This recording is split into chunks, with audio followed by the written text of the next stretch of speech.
Sayyidina Umar bin Al-Khattab Amirul Mukminin radhiyallahu anhu, beliau suatu hari bertanya kepada seorang sahabat yang lain namanya Ziyad bin Hudair. Pertanyaan beliau, hal ta'rifu yahdimul Islam? Apakah engkau tahu, hal ta'rifu ma, apa-apa, yahdimul Islam, yang merusak. Hadama itu merusak, merobohkan, menghancurkan al-Islam. Nah, Ziyad bin Hudair mengatakan, qultu la, aku berkata tidak. Kemudian Sayyidina Umar bin Khattab melanjutkan, qala, Sayyidina Umar berkata, yahdimhu zallatul alim. Jadi yang pertama kata Sayyidina Umar, yahdimhu, dihancurkan. Hu di situ adalah kembali kepada Islam. Dirobohkan, dihancurkan, dirusak Islam itu pertama oleh zallatul alim. Zallatul alim itu tergelincirnya ulama. Idealnya ulama itu innama yahsallaha min ibadihil ulama, surat Fatir ayat 28. Allah menegaskan, sejatinya orang-orang yang takut kepada Allah itulah para ulama. Jadi para ulama generasi sahabat dan generasi tabi'in menjelaskan ayat ini. Karena seorang itu beriman kepada Allah, beriman kepada Rasulullah, beriman kepada Al-Quran, takut kepada Allah akan hari akhir, meyakini kekuasaan Allah Subhanahu wa ta'ala, takut dengan siksa kubur, dengan azab kubur, takut dengan siksa neraka, dan yakin diawasi oleh Allah, maka kata para ulama generasi salafus soleh, misalnya Sa'id bin Jubair, beliau mengatakan orang yang disebut ulama itu adalah orang-orang yang takut kepada Allah. Ukurannya bukan banyaknya pengetahuan, tapi orang yang takut kepada Allah karena yakin akan kemahakuasaan Allah, sehingga ketakutannya itu menghalangi dia bermaksiat kepada Allah. Kata Imam Hasan Al-Basri, oleh karena itu orang yang takut kepada Allah itu senantiasa taat kepada Allah. Tidak mungkin dia melangkah dan berpendapat yang bertentangan dengan hukum Allah. Jadi ukuran ulama itu bukan gelar. Jadi standarnya, ukurannya bukan banyaknya pengetahuan. Idealnya, standarnya innama yahsallaha min ibadihil ulama. Tandanya ulama itu takut kepada Allah karena keimanannya, karena ketakwaannya kepada Allah Subhanahu wa ta'ala. Ukurannya bukan sekedar banyaknya pengetahuan. Ini penjelasan para ulama salafus soleh.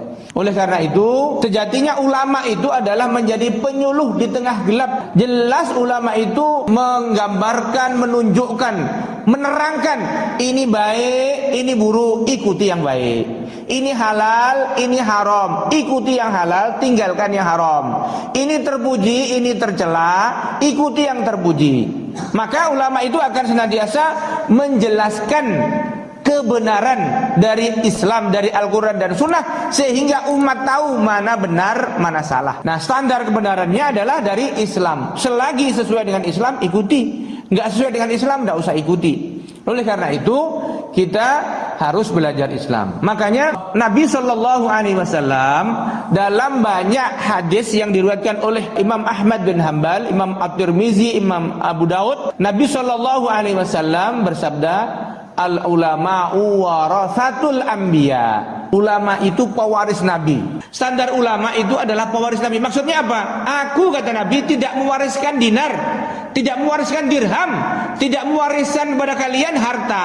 Yang diwariskan Nabi itu apa?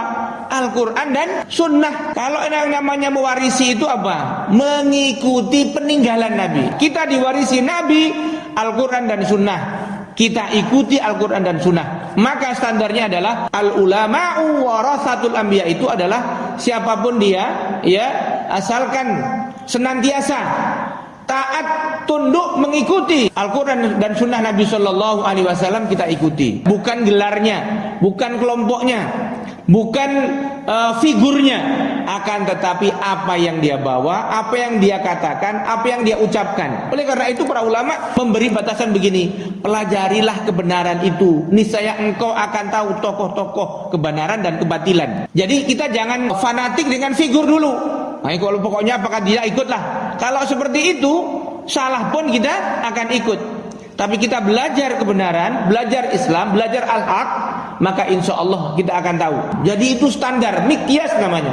Kita harus tahu miqyas standarnya. Standarnya tauhid, standarnya adalah syariah, standarnya Al-Quran dan sunnah. Al-Quran itu dalam surat Al-A'raf dijelaskan oleh Imam At-Tabari dalam kitab tarikh beliau. Pada zaman Nabi Musa alaihi salatu wassalam, ada ulama yang tergelincir itu. Ada yang namanya Zallatul Alim, itu sudah ada.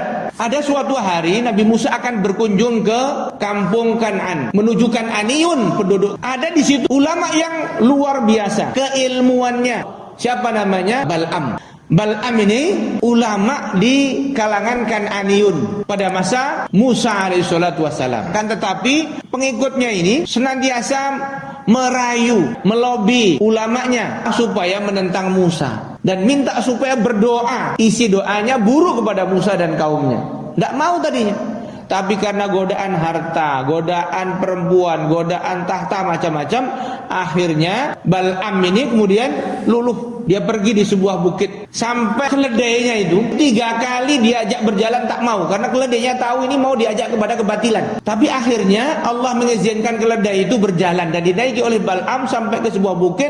Dan nampak sudah barisan Musa dan pengikutnya. Dan kemudian Bal'am berdoa keburukan untuk Musa dan kaumnya. Kemudian Allah Subhanahu wa taala mentakdirkan lidahnya Bal'am ini terbalik.